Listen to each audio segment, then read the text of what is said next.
Cloud Atlas is a story that has actually 6 different stories that somewhat interconnect.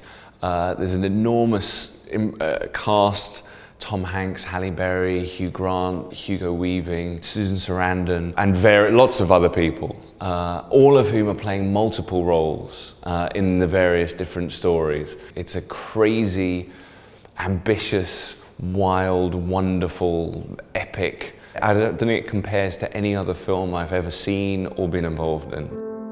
Friday the 15th, we made sail with the morning tide. I had been quarantined to a storeroom away from the other passengers and crew. All I want to do now is return home. My dear Sixsmith, I am in desperate need of your help. I got hooked on a journal written in 1849 by a dying lawyer during a voyage from a Pacific isle to San Francisco. Half the book is missing. It's completely killing me. A half-finished book is, after all, a half-finished love affair. Well, I play a character called Rufus Sixsmith, who is the one character actually who's in 2 stories. So I play him first at sort of 30 in 1936, and he's a young lover.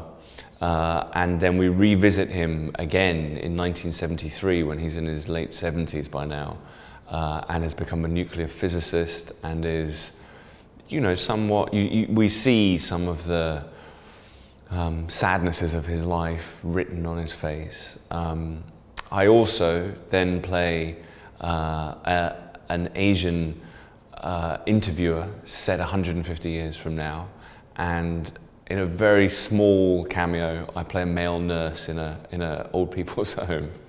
He's the character I did the most work on, in fact, because I was playing that character. I was on the set for 2 days with no dialogue and quite bored. I mean, it was rather fun watching Jim Broadbent, you know, be hysterically funny, but when the cameras weren't rolling. So I invented this entire backstory for that guy. I decided he was an Elvis impersonator at the weekends who wasn't doing terribly well, and so was now contemplating binge eating in order to put on quite a lot of weight so he could progress to fat Elvis in the hope that he would be much better. I did more work on him than on Sixsmith or the Archivist. We cross and recross our old tracks like figure skaters. The love of my life, what had happened to her? I think when David Mitchell wrote the novel, almost everybody was in agreement about one thing, which is this can't be made into a movie. It's too complicated, the structure's too complicated, there's too many stories, there's too much going on.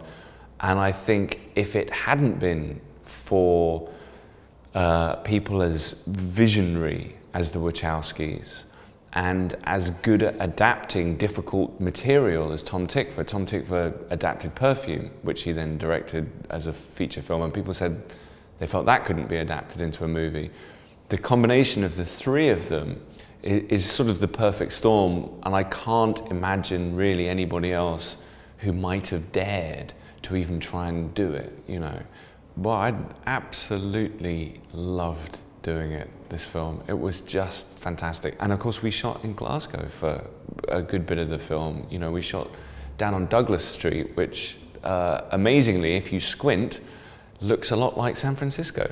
It's really a wonderful homecoming, actually, to be here a year and a half after. I mean, I remember being in this hotel and thinking, oh God, can this work? Can this possibly work? It seems so crazy and ambitious.